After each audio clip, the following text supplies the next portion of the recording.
It's like this. We live in claustrophobia. A land of steel and concrete. Trapped by dark waters. There is no escape. Nor do we want it. We've come to thrive on it. And each other.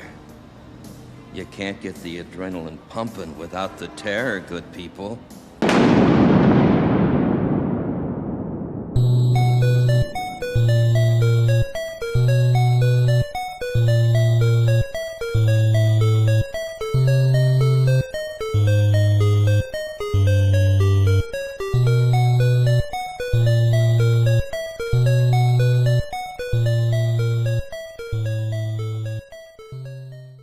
I'm sick, but it's still been a while and it's a very important day.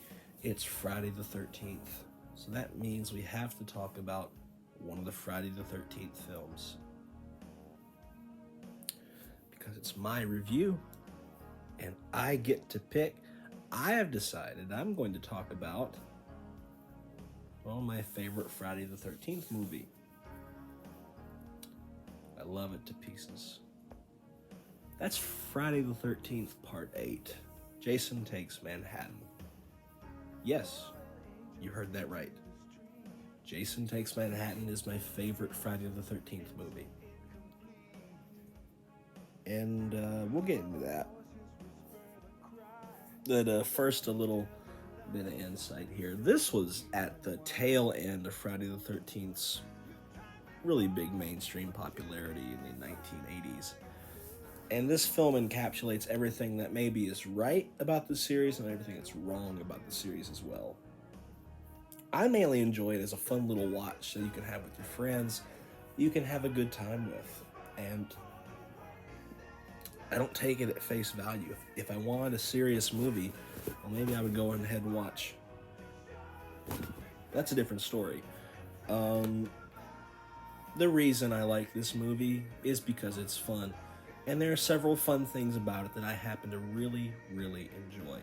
Probably most of all, being Kane Hodder's Jason Voorhees giving maybe his best performance as the character in his entire history of playing the character. Part 7 is more serious, but I enjoy Part 8. When I close my eyes and I think about Jason Voorhees, what comes to mind? It's this version of Jason Voorhees, the Part 8 Jason Voorhees with the yellow mask. He's a bit bulky, he's wet all the time. And he's just out here. He's a machine. He will fucking kill people, and that's pretty. I mean, it's not cool. It's murder, but in the context of a horror movie, it's pretty cool. And this version of Jason gets into all kinds of funny little hijinks. He boards a crude ship after killing 2 people who were banging, and it's these scenes that make the movie fun. It's not the cast. I mean, Rennie's cool as a survivor girl, and her boyfriend's cool too, but Jason is what this movie is really about. He's just really fun. You know, when he sneaks into the bowels of the ship and he gets the girl with the guitar, or when he's in the disco, you know, a lot of fun, creative things in this movie. It really make it fun and stand out. And let's not say that all the side characters are bad. I love the boxer guy. He's fun. Rennie's boyfriend's cool. Rennie herself is pretty cool. The biology teacher is a prick, but a reasonable prick at the same time. And the hijinks they get into, of course, when Jason boards their humble little cruise ship is really funny. And, you know, Rennie's connection to Jason is pretty cool too. But where the movie, I think, really picks up and makes its worth, I think, is when they do get to New York. I mean, it is called Jason Takes Manhattan, and I think it's just fun. I think the entire part of them being in New York is the best part of the movie.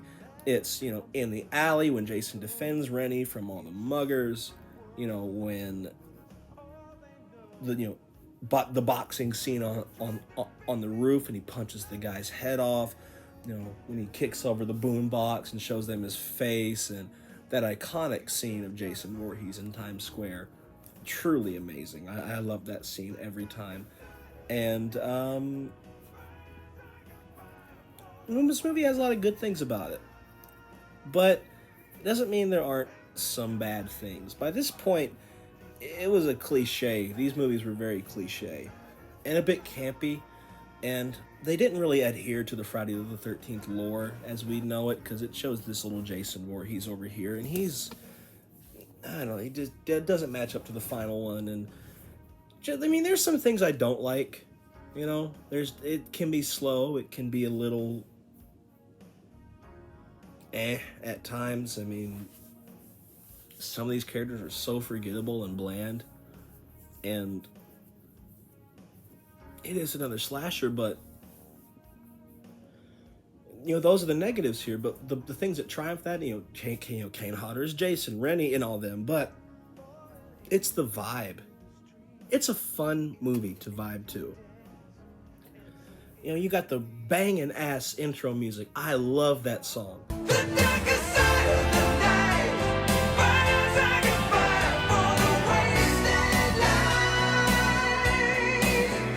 I unironically listen to that song. It's a great song. And, you know, the soundtrack is great. The ambiance is so cool. You know, the sets are great. The part where Jason's chasing Rennie and Sean, best part of the movie, because they go to all these places, the subway, and they go to the alley and the sewer, and just so cool. I love this movie for that reason, because it's different. That's why I love this movie. It's because not only is it fun, but it's different from everything else. And of course, after this, they would get very different. You know, he'd go to hell, become a little worm.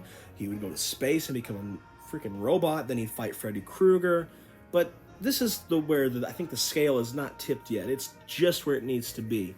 And I just think that it's just so much fun to watch. It's always a great time to pop this one and have a nice time. And I really wanted to commemorate Friday the 13th with a video like this. Nothing particularly long or anything. I am feeling under the weather, but you know, thank you for watching. It really means a lot that you want to watch this. I promise the next video won't be as maybe sickly. It will be about this fucker right here.